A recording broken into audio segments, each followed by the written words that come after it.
What's up guys, it's Jeramie with JeramieLu Photography. Thank you so much for tuning in today. I haven't filmed a video in 3 weeks. You guys wouldn't have known that because I have a huge archive of videos that I filmed, but it feels weird to be back in front of the camera. So welcome back to the channel. From me, we're gonna simply talk about something that we don't really talk about, is what happens if your client comes at you 2, 3, 4 years later asking for photos that you've already delivered. Let's say this was a wedding or an event or a portrait, and they want them delivered. Do you charge for that? What do you do? And are you even supposed to have those images that long? Let's talk about it right now.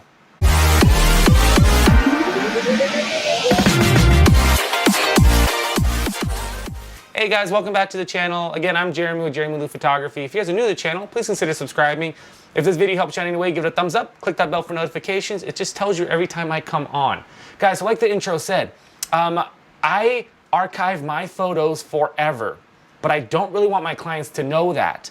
So what happens, and it does happen, if 5 years from now, a wedding that you shot, clients come back and say, hey, we lost all our photos, we just misplaced them, we have no idea where they are. Can we get a copy of our photos? Well, if you're a photographer like me and you're always worried about losing images, it'll be easy for you to go into your Zenfolio, your archival system, hard drives, to find those photos and deliver it to them. One of the things that I recommend doing, if you can do that, is having something in the contract, maybe something to the effect of it'll cost $100 for an archival fee to be able to go back and find their photos and then deliver it to them. Not because you want to make $100, guys, but the goal is that you don't know what the future is going to hold for you. You may not be a photographer in the future.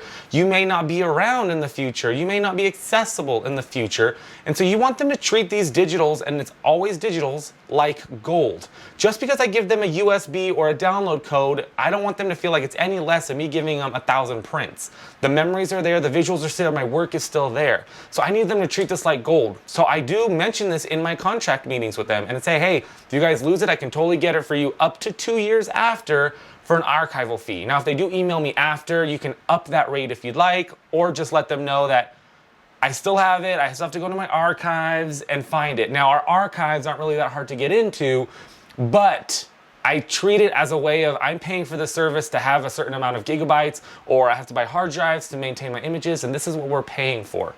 It's only happened to me twice, and full disclosure, I gave it to them because it was circumstances that were beyond their control, meaning tragedy or trauma or something that is not just I simply lost it. But if somebody did simply lose it, yes, I would invoice them. It's my business, it's my work, it's my job.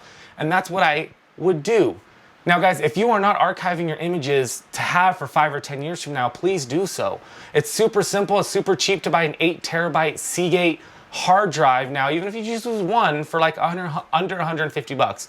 And that should store you 5 years worth of images, especially personal images and all that. Just store everything. There's no reason to delete the edited JPEGs really for any reason at all. I mean, digital is cheap now, storage is cheap, memory is cheap, just do it. It'll save you a lot of heartache in the future, and you never know when you have to go back and look for it for a reason or another. In fact, I just shot a funeral a few days ago of a client of mine, and I was able to go back into my archives a few years and get some kid photos of the last couple of shots that I've done for them. Super sad, but I was able to contribute that and make a poster board for them and have them display it. And it was a really nice gift. What do you guys think? Are we supposed to be archiving these? Do we keep these? How long do we keep these for? I'd love to hear your comments on it. Hope you guys are having a good day. We'll talk to you later.